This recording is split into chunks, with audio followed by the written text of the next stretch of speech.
FSPowerplant friends, good evening. This fine evening to you, 7 p.m. Denver time. We're coming live. We've got a great, fun interview tonight. Eric Ellingson wants to be in the video. Oh, Eric, I know it, my friend. Hey, we are going to have Eric Ellingson on tonight. I am so thrilled. Not only does he help run a really influential distributor dealership in our food service industry, but he's also just as authentic and genuine a guy as you'll meet. And so when we talked last week, he was excited to come on. He's going to talk about things that he's doing to stay positive, and I think everyone will have a blast. Eric, let's see if we can make this work, my friend. Approve. It says we're adding. Yo! Oh my God, we did it! My mom will be so proud that I know how to use Facebook. Oh man, yeah. Does she know how to use Facebook better than you do? Oh, by a mile. Okay. Yeah. No, not even There are close. so many things that came out of like COVID that I had no idea to do before. Like never in my life had I done a Facebook Live, nor did I know what that meant or what that looks like. And here we are. So there's lots of fun things you get to learn. It's great. Well, of course, here we are. I did this for the first time earlier today. So, yeah, I only thought Facebook Live was for like people trying to drive a car and show how cool at driving a car and talking they were. So you're teaching me new things already, Jason, which, I mean, maybe that's lesson number one tonight, right? You know, never stop learning. And learning. what we're doing will be way less complicated than trying to drive a car and do a Facebook Live at the same time. Yeah, until I start getting the angry text messages from my wife, and then I have to start driving a car and doing the Facebook. So I mean, okay. So are you home? Like, is there the potential to be bombarded by chaos? I wish this was my home. Are you kidding me? Look at that. That's awesome. amazing. No, so it's 86 degrees outside, right? And you know, Northwest, that just doesn't happen very often, and it's a very short window of time. So if I was at my house, there'd be no AC. So we would be sweating, or we'd be outside, and then it'd just be chaos. So I just said, hey, I think I'm going to take this from the office. So I'm in our Seattle store, which I live about 15 minutes from. Okay. So once we wrap up here, I'll be within 15 minutes of buying my wife some flowers and saying I'm sorry. There you go. Whatever it takes. Thank her for us. Eric, man, look, I'm so grateful you're on. There's a lot of people on right now, and from all over the industry, country. I think you're, just for what it's worth, a person who has you've treated people in such a way, and I think honored the industry in such a way that you've garnered a lot of respect for who you are as a person and a professional, et cetera. But and that's a part of why you're here tonight. You're a great guy. You're honest. You're genuine, and I'm really glad to have you. Jason, you know, before we wax lyrical about how lucky we are and all that other stuff, for those of whoever in the ether is watching right now, I think it's really interesting when you called me and asked me to be, you know, position, because I don't know what happened. Did you have your computer and your phone on? No. Weird. No, now my mom's gonna be pissed. So we had a good run. Yeah. Okay, so that was hilarious. We'll ask forgiveness to your mom later. Okay, so you being a positive, it's a loaded question. Depends on who you're asking. So and look, why I say that is that I think for me that this time has put into clear focus who I can just dump on, right? Because I think if we just tried to exude positivity all the time, it would be such a farce, right? We're watching our industry have, you know, the largest capital drain and maybe more importantly, the largest brain drain that it's ever had. You know, people are leaving this industry that will never come back, and that's really, really sad.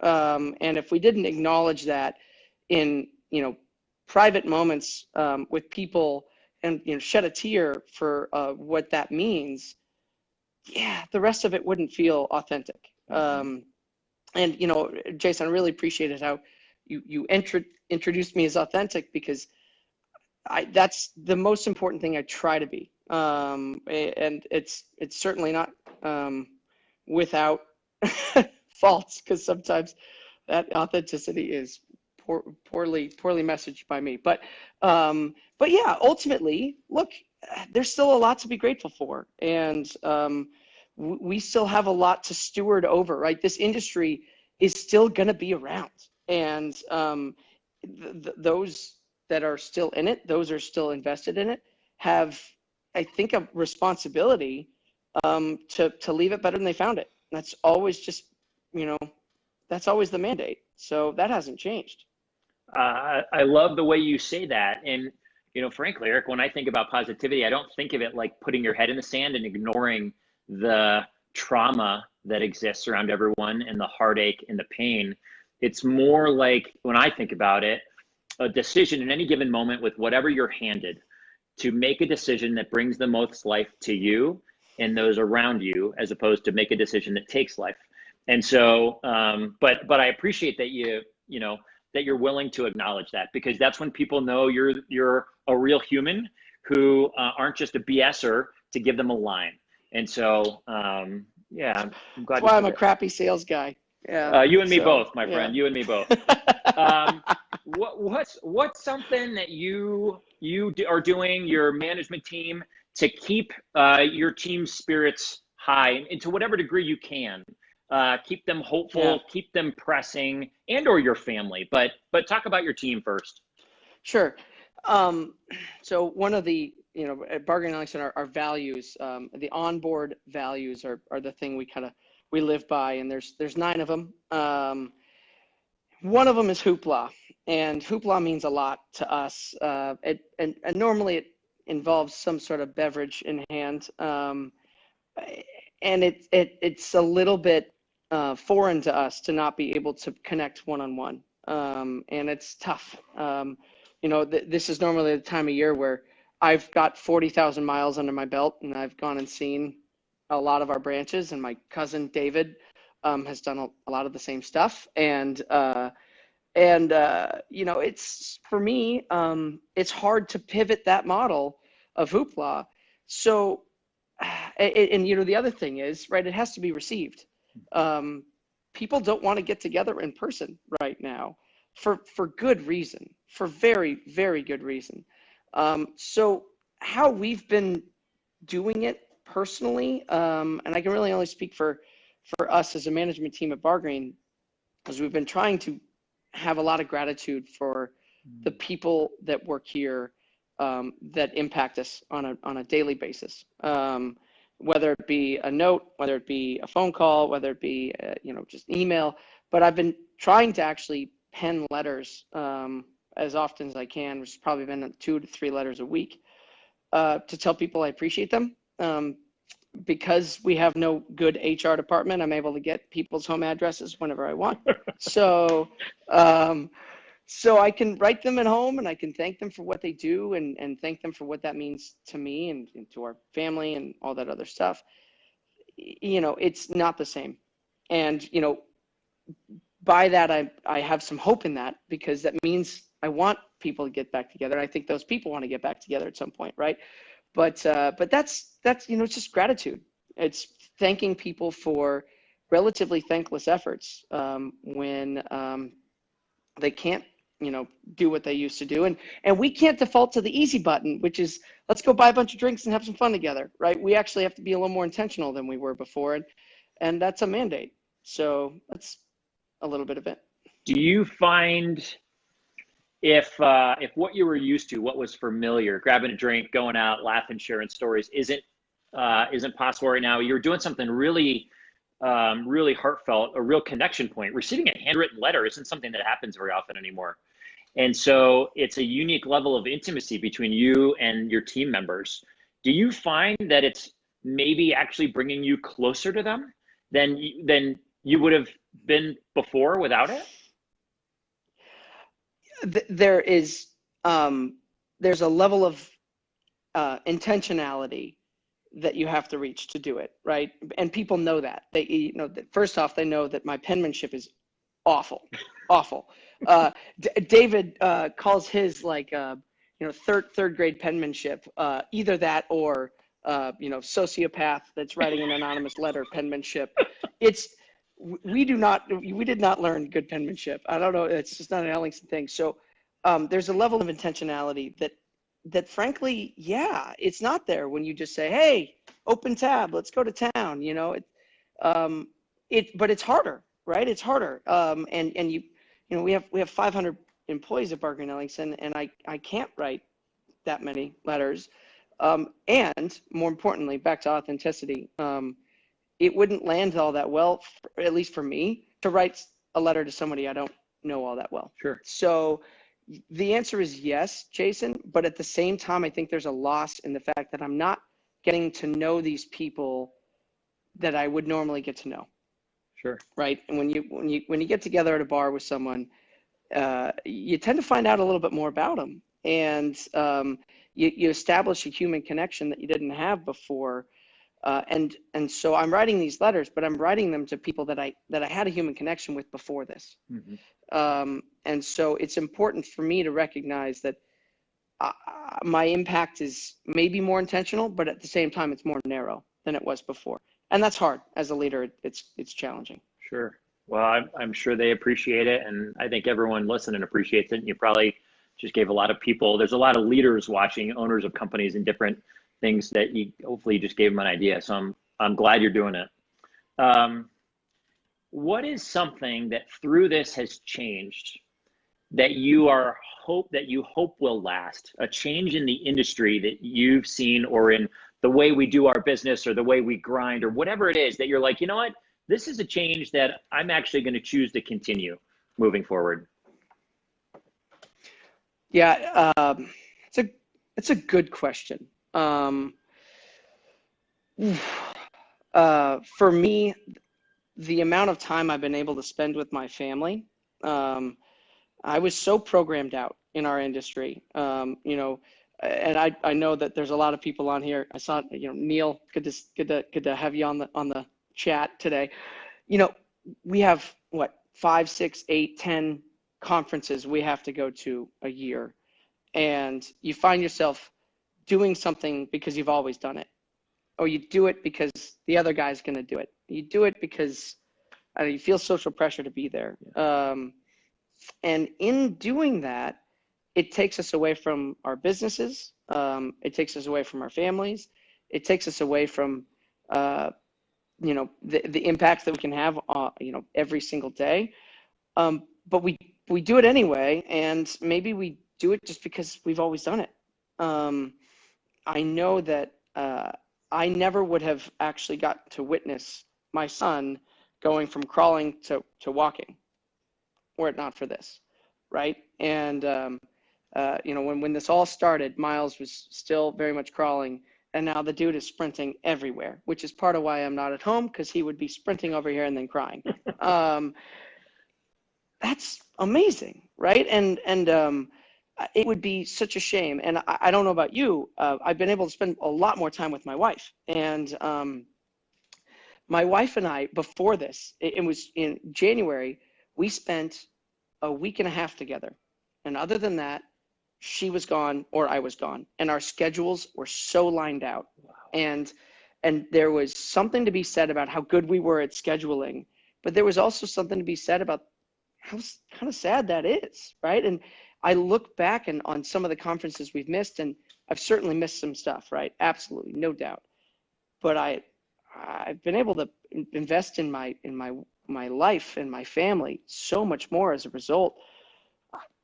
I haven't missed it, to be completely honest. I've missed my colleagues. I've missed my coworkers sorely. But yeah, the standard cocktail hour with manufacturer A, where you don't know anybody, I haven't missed that, right? And I don't know what to do differently. I'm not saying we should stop having conferences, but I know that I've learned a lesson as a result. Well, those are the kind of things that you hold on to forever. And it sounds like the opportunities to be with your kiddos and watch that transition and spend more intimate time there and with your wife is probably something. I wonder if you'll just end up saying no to more things when the world gets back or tries to get back to whatever it was used to. If it chooses to get back to what we were used to, I'll bet you'll make some different decisions. And I think you're right, Jason. And I think that as an industry, we will all be asking that first tough question, and partially because of the monetary situation we're all going to be in, right? The industry is going to have less money than it did before. So we're all going to, even just fiscally, we're going to make tighter, more intentional decisions. But then also there's a personal element to that. And that personal element is, I hope we don't lose that. I love it. I hope you're right. Okay, are you a goal setter? Pre-COVID, I might have been. Not right now. Yes.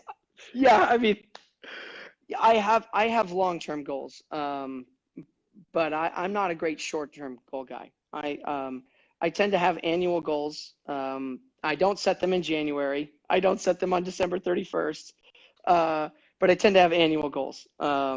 Yeah, why do you ask? I'm just curious, in the group, there's lots of different just tools and tips, positive psychology stuff that we offer, right? To offer people who maybe aren't familiar with them. And sure. And obviously goal setting is one of those things. There's a whole list of things, that are available to people to pull out of their toolbox to help get from where they are to where they want to be. Goals is simply one of them. I was just curious if you found them that they affect things positively in your world. For me, I find goals are a really good grounding point, and a good affirmation of, when I set them and I go back and look at them, what the hell was I thinking, right? Or, okay, no, that's still true, right? And you go back and it's a benchmark, it's a base, and it's a foundation. And so, as a company, we've had this goal of getting to 300 million in sales, and we've had it for 2 years now. And at this point, it's actually kind of a joke because it's not going to happen this year. Spoiler alert, industry. But it's a goal that is, it's not a SMART goal, right? I can't specifically act on that goal. But what it does is it drives other much more intentional goals. I think about how I can accomplish that individually and what I can do to set people up for success. And so yeah, goal setting I think is more healthy than ever, because I think right now it shows a mindset, and you have to constantly make sure you reaffirm the mindset that you're in. And whether or not they're achievable these days, the goals that we originally set, I still think it provides us some basis in reality that we all hope to get back to. Yeah, I love it. That's a great way of saying it, Eric. Real quick, just in case anyone has questions for Eric, you're welcome to type them in. Shannon Solomon says, very true, positivity is not easy. It's a daily choice. We choose how to respond to everything that comes our way. Some days are simply easier. Every day is a gift. Shannon, preach, my friend. Shannon is the food service director for the fourth largest school district in Colorado. Mike Giacinto, you might know that guy. Relationships make the difference. Mike, boom, you're amen, Mike, right on there. And anybody, just so you know, we'll keep going, but you're welcome to throw questions in. If you have a question for Eric, throw it in, and we'll make sure to ask him before we hang up. And he goes home to bring flowers to his wife. Taz says, 5 months left. Keep on the path. You can do it. A little bit of encouragement from our friend Taz. You know it, man. I'm sure they'll keep pushing. We'll all keep pushing towards whatever those goals are, even if they change a little bit amidst it. Are you, what outside of work, when you're not working, what brings you joy? What refills your tank to pick you back up, etc.? So, I mean, I'm going to probably regret saying this come November, but in my opinion, having COVID hit this kind of moment that we're in right now, having it hit in August maybe was kind of nice, selfishly, because in the Northwest, at least, we get 3 months of good weather And then we get 9 months of like, I don't know what it's gonna be like today. Probably crappy. Very similar to this shirt, like just gray, just all gray. There you go. And so I have been able to spend time doing things that I love. I love being outdoors. I love looking at a sunset. My wife and I a couple of years ago moved. I think Mike G. I'm pretty sure you've been to my house, right? My house. I finally convinced my wife right when she was pregnant with the first kid that the best way for us to deal with the stress of having a oops baby was to buy a house, and we did it. And then of course I broke my leg a week after we moved in, so she had to unpack all the boxes. So, oh yeah, but the results of that is we have a sunset. We have a sunset out in front of our house, and honestly, my favorite thing to do, because the workday has gotten so bizarre these days, is to put the kids down and about 9 o'clock at night, go out, maybe have a glass of wine, and work and watch the sun fade into the distance. And I'm working right next to my wife, and it's one of the things that actually brings us together is the fact that we both have a lot of passion for what we do, and we have passion for our individual successes in our careers. Means a lot to both of us. As part of why our Januaries were as crazy as they were, is because we both want to be successful, and we both love that about each other. So we're finding a way to be together, watching the sunset, in many ways empathizing with one another, but also just appreciating the opportunity and the life that we have. What sounds like you're doing it the right way, Eric. What a great way to recharge, and I love that you're doing it together. You guys seem like a really special couple who both want to dream big and have missions and things you're accomplishing, but you know what, we're going to do it arm in arm, and having a glass of wine in your hand and seeing the sun go down while you're doing it isn't a bad way to do it.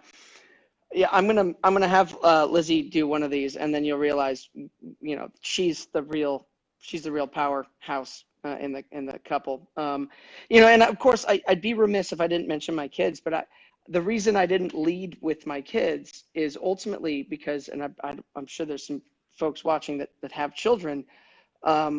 My kids are a source of so much joy. They're also exhausting. And so in this moment in time, while I've loved watching Miles learn to walk, and my son is learning to write, and it's, his letters actually make sense now. And that's so cool. It's also really draining. And so I find myself exhausted into bed. So my kids give me energy on Saturday and Sunday. And my wife and I's drive gives me energy Monday through Friday. Dude, Eric, there's no shame there, man. That's just honest dadding. And someday, as Miles' letters get better, his handwriting will be better than yours, and you will dictate the letters you need him to write to your employees. Hey, man, I got a few letters. Can you crank these out for us? I'll just speak. You write them. They'll be able to read them on the other end. It's going to work great. Mike G says, I have not been to your house, but I'm open to the invite. Boom. Okay. Love it. Well said. Ruby works here in Denver with Ignite. I'm sure you know Ruby. Yeah, for Eric, Ruby. How have you kept the Bargreen team motivated and positive these last few months? And you certainly talked about connecting with people and letters. Anything else in particular to keep them believing and cranking and going and hopeful? Yeah. So Ruby, when this thing all happened, certainly in March, my cousin David and I, we decided to start doing weekly videos, letting everybody know what was going on, letting everybody know where we were at as a company. We scaled that back in May, and we stopped doing it. Partially because we're like, look, we can't say anything that somebody else isn't saying. And kind of the roller coaster ride of the first couple of months of COVID and lockdown and reopening and all this other stuff had kind of run its course at that time. And we felt like we didn't really need to add more noise to the ether. So that was how we started. We started connecting. I did a couple of cocktail hours via Zoom. I did a cocktail making session. I did a trivia session where I dressed up as Kevin Federline. And was that Britney Spears' husband? Well, Brittany Spears was my counterpart. Elise Wilson, the director of procurement here, she was also on the call, and she was my counterpart on our trivia night. And what's interesting is I put so much effort. So we did a cocktail making session. We had like 80 people join. We had a ton of fun, made some cocktails, and then we sat down and had some drinks with each other. And then 6 weeks later, we did this trivia night. And I thought the trivia night would get more people. And I put more effort into it. I did a really weird hairdo. I don't think it's on Facebook, I hope. And it was pretty embarrassing. And we had less participation as a company. And we put more effort into the actual trivia. We sent people into the breakout rooms in Zoom because we got so good at Zoom.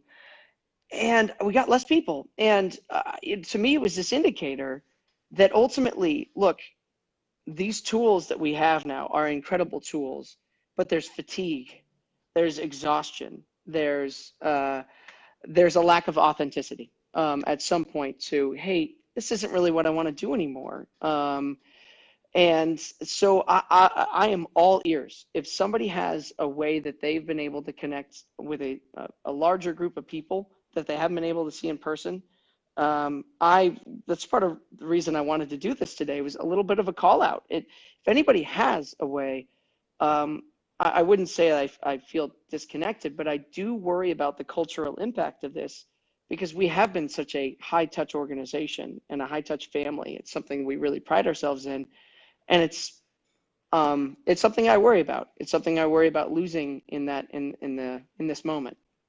So I'm all ears. And the Kevin Federline thing isn't going to happen anymore because I cut my hair, so I can't do my hairdo anymore. Oh my gosh, we got to get a picture of that, man. It was bad. It was bad. Love it. Thanks for answering. I'm a big believer in inherited strength and inherited. I don't know if weakness is the right word, but that we learn. We're always learning from those around us. From who, and it doesn't have to be one person, from who did you most learn strength or perseverance? Whatever you'd call it, whatever gets you up in the morning and it gives you that sense of confidence, I got this. Who'd you learn that from? Sure. The answer to that question is probably a little bit revisionist history, but I would likely say it would be my grandfather. And the reason I say that is, he founded Bargreen Ellingson and founded in 1960. And if you look at where he was at in his journey, in 1960, he had 4 kids, and he left a well-paying job at Brody Dorman, which was a big name back in the day in hotel supply, and started Bargreen from scratch with the Bargreen family. And basically, the Bargreen family was all about franchising. So they would franchise their name and their buying power to different families, and that whatever the second name was the partner. So there were a couple of other Bargreen partnerships in and around the Washington area, and so he founded the South Sound in Tacoma, and he founded it at likely the worst time. 4 kids. He had a well-paying job. He didn't have to do it, and he went out and did it. And then, of course, there's a lot of history. Fast forward to the end, to when I got to know him, right? Because, of course, I was roughly negative 24 when that happened. So in the early 2000s, he became more of an influence in my life. And stubborn as hell, but so principled. He had such integrity and such perseverance, and I got to witness that all the way to the end of his life. I was there in the room a couple nights before he passed away, because we were all taking shifts watching him, because he couldn't carry himself to the bathroom, and you got to witness pride meet vulnerability and humility, so for me, the strength that he embodied his entire life literally lasted up until his last month. And that pride and that strength, which is an Ellingson weakness, because because sometimes we don't want to admit when we're wrong. Also, I really do feel like gave us the perseverance to survive past, 87 recession when I was 3. Again, had nothing to do with it. 01 is certainly one of the ones that, 9/11 is one of the ones that my dad and my uncle talk about a lot. 09, at that time, David had joined the business. And then, of course, now I have no doubt that perseverance is in our DNA because it started there. I love it. I remember you talking about your grandfather at your conference, and the last days. It's one of those. I was so proud of you for sharing what you did, because it was so vulnerable in front of, I don't know how many people are there, 600, 700, I don't even know, but I love that you got that. I love that you were able, that he did what he did and was able to pass it down, and that I'm quite sure that you'll get to pass it down to yours as well. And so will David, et cetera. That's awesome. Yeah. Okay. Yeah, thanks. Question for you. I feel like we're getting heavy. I feel like we should come up with something. I don't know if that's the right question right now. What's your favorite form of service contribution? A way that you like, you guys are givers. You write notes of gratitude to people. Is there a way that makes you the most happy when you get to give back in some way? I'm going to have a really selfish answer to this because so I have a long answer, and we talk about service. Honestly, one of my favorite things to do is to go to an auction for a nonprofit. I'm just going to put this out there because an auction for a nonprofit is equal parts, self-indulgence and good cause. And that's why I love them, right? And food service, and they break a lot of glassware. So we got plenty of it out here. Love it. Yeah. So my wife is the president of a nonprofit called Sports in Schools, and you can imagine what they do. Lizzie was a D1 athlete. She was a goalkeeper at the University of Washington. So sports has been a big part of her life, big part of my life. And of course, it's been defunded more and more and more as budgets have been cut at schools. So she is the president of a nonprofit called Sports in Schools. And their auction every year in May is one of the most fun things we get to do because it's something she's got a lot of personal pride in. It's something where we make stupid decisions, but we make them because it's for a good cause. Yeah. And this year, what was even more interesting, it was supposed to be in May. Of course, it was canceled. But the last event, so I saw you on like March 5th or something like that. February 29th, we hosted at this location right here, this conference table, we hosted a bourbon club with 30 people that came and drank bourbon, and we just, had a crazy good night. And each one of those people paid about $200 to be there, raised money for a really good cause. We got to drink really good bourbon. We got to have a lot of fun. And it was literally the last social event that we did. And so when you ask this question, I'm like, God, service is this self-indulgent thing for me where we get to give back and get to fill that bucket. And so, yeah, that's kind of, again, selfishly, I love auctions. They're so much fun. Eric, that's great. And you're right. Yeah. I mean, service is, we talk about it all the time. If you're in a tough spot, one of the first things you can do, go find a way to serve. Go find a way to contribute, to be a part of something bigger than you, because it inherently lifts you up. So there's no shame in recognizing that it's something that is equally as much for you as it is for other people. That's why it's like a really cool thing to get to participate in. I love it. Yeah, for sure. Bobby Moshe says, awesome history, sharing about your grandfather in the beginning of Bargreen. Thanks for sharing.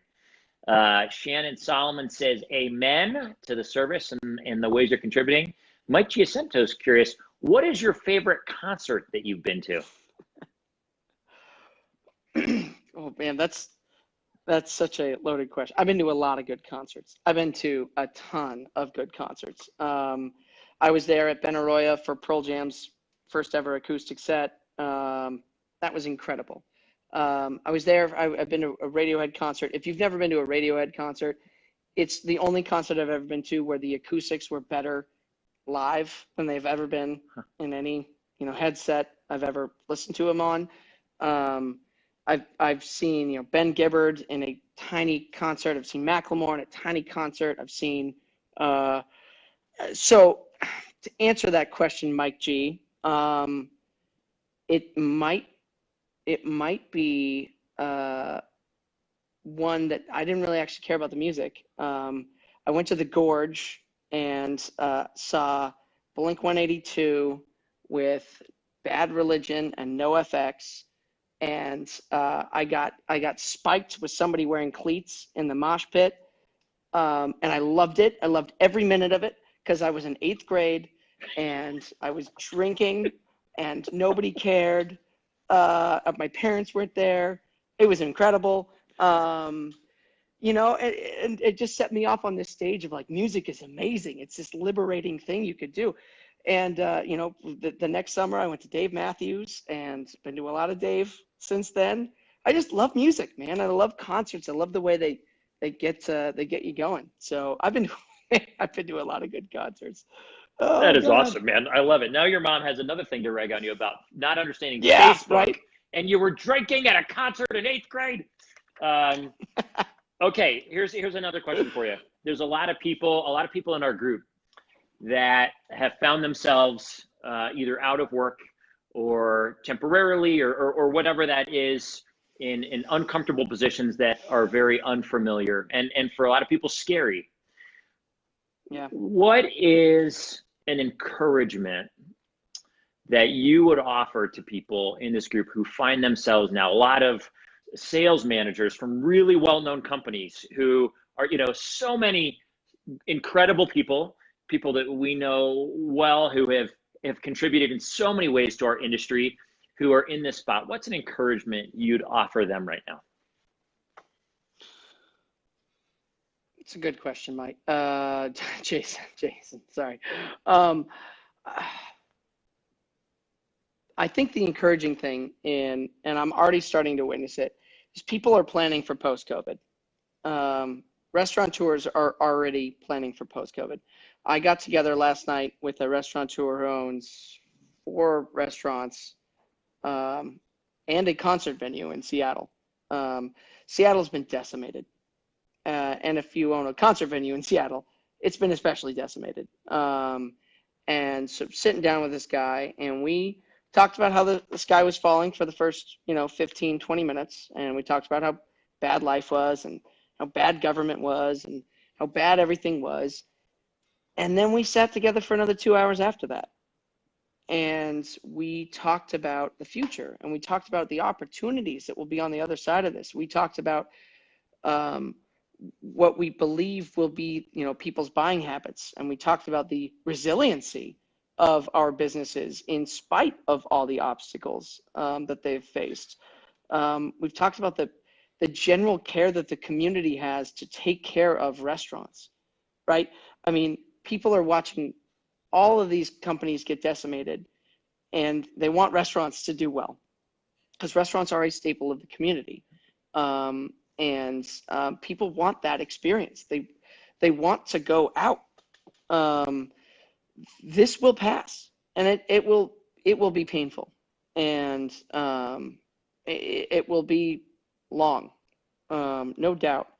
But there will be some people, and there will be some companies, and there will be some restaurateurs that come out of this just absolutely flying out of the gates, because they took this moment to retrench, to recapitalize, to go out and romance other landlords and other lease spaces. It's just that will happen. It absolutely will. And you got to take this moment wherever you're at, and you've got to look at those companies that are already starting to make some of those moves. And I'll give you a small example. Yep. Eric Belter called me today, and he said, "Hey, we are divesting the retail division of Belter Brands, which is their logoed glassware for an NCAA and NFL and all this other stuff." And some people might look at that decision and say, oh God, what's going on there? Oh, can you believe that? Blah, blah, blah, blah, blah. I look at that and I say, Eric Belter is doubling down on this industry, right? He's cashing out of an industry that was a non-core competency for a guy who's passionate about food service. For me, that's an awesome move.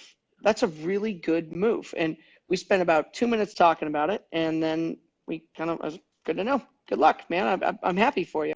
He's focused on this industry, and he's being strategic about it, and he's putting more effort into it. And I think that's amazing. And I think that you're going to see examples of that, regardless of where you worked before this. You're going to see examples of that at the manufacturer level, at the rep level, at the dealer level, at the end user level, at the consultant level, everywhere. You're going to see examples of that. I love it. It's you do find out who's really in, who really loves it, who's invested in its people, in its future, and that's a great call. Okay, a couple more questions. Or Shannon Solomon's concert, New Kids on the Block. Shannon, that is so good. Mike G, perseverance with positivity, absolutely. Kurt, the man, Rocco.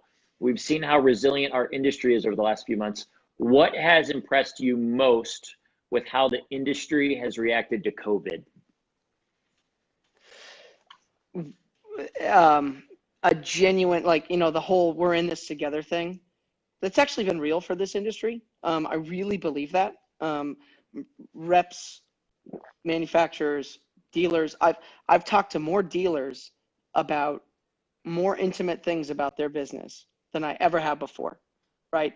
This isn't a playbook time. This is a, hey, how you holding up, man? It's a personal question. It's not a, hey, what are you paying these people with gross profit? How are you? Are you doing okay? And I've heard examples of that over and over again. The manufacturing community has, in this moment, in many cases, shown its true colors to really believe in the channel of distribution. So selfishly, since that's me, that means a lot to me. It's not just lip service. It isn't. They're putting actions behind that. So the whole "we're in this together" thing, it's real, and that to me, I'm not worried about having to say, remember, you made this one commitment this one time, and I know we didn't put it down on paper, but you said that. I'm not worried about that. That's happening right now, and that's pretty neat. Kurt, thanks for asking that question. I appreciate it. Great question, Kurt. Okay, it is, I know, almost time to get you home. What is your favorite movie that makes you cry, Eric? Oh, well, okay, so probably Dead Poets Society.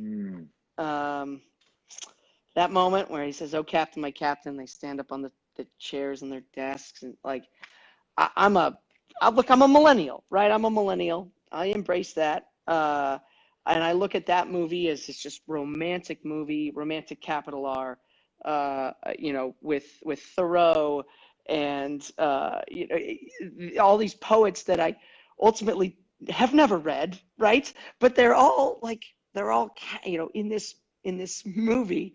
And, oh my gosh, it's beautiful. And I love Robin Williams. I'm a sucker for Robin Williams, right? If you've ever seen Good Morning Vietnam, if you've ever seen Patch Adams, I mean, for crying out loud, he's just, he gets it out of me every time. I saw Rudy. That's a great call, Mike G. I'm a big Rudy guy too. Other than the fact that the real Rudy is kind of a dirtbag. I mean, I'm sorry if you didn't know that. The guy ran a Ponzi scheme.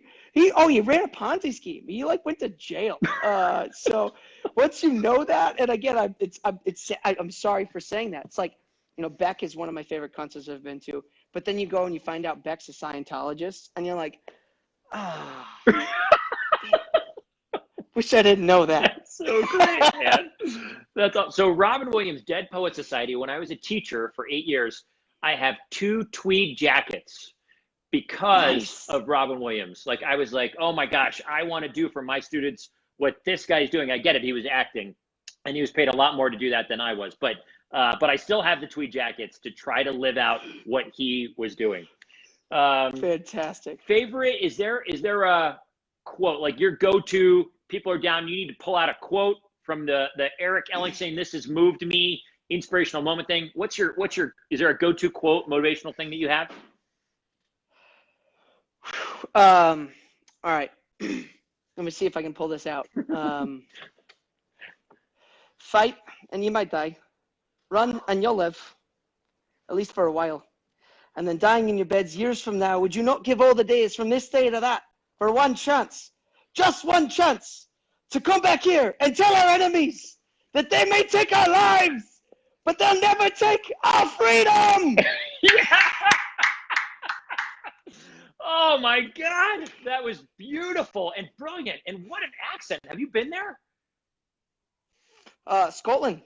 Yeah. A few times. Yeah. Oh my gosh. That is the best, I think the best quote moment we've had ever in the Food Service Power Plant Network. I just watched Braveheart again for the first time, probably, I don't know, 4 or 5 months ago. And I'd forgotten. I mean, it was like the movie poster in my college dorm room, right? Yeah, that right, and Shawshank right. Redemption. Those were the two. And Yeah. all men die, not every man truly lives. And so I love that you just did that. That makes me Oof. smile. If you had, here's the last one, and then we're going to thank you and let you go buy flowers. If you had an entrance song, Eric Ellingson is walking up on stage to go speak to people, to move a group of people, to inspire people. What is, and granted, and one of our members, Taz, said, well, it's changed over time. I'm totally open to that. What's your song today? Well, I'm going to give you two answers to that. When I was a freshman in college, I was nicknamed Blue because Old School had just come out, and I reminded people of an 85-year-old guy that would KY wrestle. So Here I Go Again on My Own was my that was my intro song for a number of years, like for anything. Man, these days, what's interesting? If I might pivot this for a little bit. Pivot. Pivot. Sorry, that's the word of 2020, and we're gonna have to get rid of that word. And I'm gonna start with myself. I kind of thought of a different question, and I don't know if you've thought about this one for yourself, but my sister started it a couple of years ago. She said, "Hey, what's the song that you want played at your funeral?" And I think that, to me, because an intro song is a hype song, but it's also like 7 seconds, and then you get up on stage and you say whatever you were going to say. The funeral song, to me, is maybe a better indicator of and I'm passionate about music. So my song's called No Regrets. It's by the Helio Sequence, another really good concert I went to. It's a Portland band, it's a small band. No Hard Feelings by Avett Brothers is also a really good one. But honestly, No Regrets is probably that's my outro song. And I would encourage you to listen to the acoustic version of that on Spotify. There's 2 versions of it. The acoustic version's way better. Who is it again? The Helio Sequence. Okay. Yeah, and it's No Regrets. And basically, that to me is more meaningful, because that's how I want to live my life, and that's how I want people to remember me. Is that no matter what happens, I left it all out there. Man, that's I've never in my life thought about my funeral song, and but that makes me think. I got to do some thinking about that one, and I love it. It's something special when you can say you left it all out there. I think Rudy said that before the Ponzi scheme thing. Sorry if I just ruined Rudy. I obviously saw that Mike G was like, yeah, no, I did know that, but yeah. It was great. Sorry if I ruined that for anybody. It was great, and I love the way you ended it. A funeral song, that's beautiful. And I don't know what more could be said about someone that they left it all there. They gave everything they had in fullness, in heart, in spirit, in, lifting others up and trying to be all you could be, the best version of Eric Ellingson. That's really great. I appreciate your answer. Taz says, brilliant, the funeral song. Wow, who is cutting the onions in here? Well said. Chef Paul Huddleston is on. Hey, Chef. Mike G. I opened myself up to that. That was great. Eric, listen, on so many levels, I'm grateful for you professionally, personally, in so many ways. I learn a lot from you. Thanks for coming on and being all of you. Frankly, you should have no regrets about this, because you absolutely laid it all out for everyone watching. And you continue to be, in the way you do it, a true leader to all of us, to everyone. So I'm really, really grateful for you, man. Well, Jason, I would just say this. I know I speak for everybody watching, and then a lot of people that aren't watching, when I say that everything you've done in the last couple of months to not only put yourself out there, but also offer people an alternative way to look at what's going on, and an alternative way that they could start their day, or they could look at some aspects of what's happening. You have provided an outlet to a lot of people, and part of why I wanted to be on this was to very publicly thank you for the impact you've had that really has gone. The ripple has gone a long ways, and I told a couple of people that I was going to do this today, and both of them that I told it to were like, oh my gosh, oh yeah, I've watched a couple of his videos, and I've watched all of them, but the ones that I've watched, I've walked away feeling grateful for. So we as an industry, I'll just speak for the whole industry, we're grateful for you. Thank you for giving us a little bit of maybe a punching bag, or a full body pillow to hug, in this moment of need. We really appreciate it. Brother, I'm glad to do it. I only get to do it because people did it for me. So you and I will continue to do it for those around us. We'll do it together.